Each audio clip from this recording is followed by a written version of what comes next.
Hi అండి, అందరూ ఎలా ఉన్నారు? ఈరోజు రెసిపీ వచ్చేసి పన్నీర్ బిర్యానీ. ముందుగా ఒక కుక్కర్లోకి కొద్దిగా ఆయిల్, ఒక స్పూన్ కారం, ఒక పావు కేజీ పన్నీర్ని ఇలా చిన్న ముక్కల కింద కట్ చేసుకుని దీన్ని ఇలా బాగా వేపుకోవాలండి. మరీ ఎక్కువ ఫ్రై చేస్తే గట్టిపడిపోతుంది పీసు.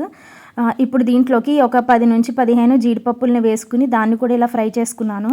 ఇప్పుడు దీంట్లోకి కొద్దిగా ఆయిల్, కొద్దిగా గీ వేసుకుని బిర్యానీ ఐటమ్స్ అన్నీ దీంట్లోకి యాడ్ చేసుకుని అవి కొద్దిగా వేగిన తర్వాత ఇప్పుడు 2 ఉల్లిపాయలు, 2 టమాటోలు ఇలా చీరికల కింద కట్ చేసుకుని దీంట్లోకి వేసుకోవాలి. ఇవి ఇలా బాగా మగ్గి ఇలా ఆయిల్ పైకి సెపరేట్ అయిన తర్వాత స్పూన్ అల్లం వెల్లుల్లి పేస్ట్, 4 నుంచి 5 పచ్చిమిర్చి, ఒక గ్లాస్ రైస్కి ఒక 2 గ్లాసెస్ వాటర్ని యాడ్ చేసుకోవాలి. నార్మల్ రైస్ అయితే, అదే బాస్మతి రైస్ అయితే ఒక గ్లాస్ రైస్కి 1.5 గ్లాస్ వాటర్ని యాడ్ చేసుకోవాలండి. ఇప్పుడు దీంట్లోకి 2 స్పూన్స్ ధనియాల పొడి, ఒక స్పూన్ గరం మసాలా, శుభ్రంగా కడిగి పెట్టుకున్న రైస్ని, మనం ఫ్రై చేసుకున్న పన్నీర్ని, కాజుని, తగినంత కొత్తిమీరని వేసిన తర్వాత కుక్కర్పై మూత పెట్టి ఒక 2 విజిల్స్ వేయించుకోవాలి. టేస్ట్ అయితే చాలా బాగుంటుందండి.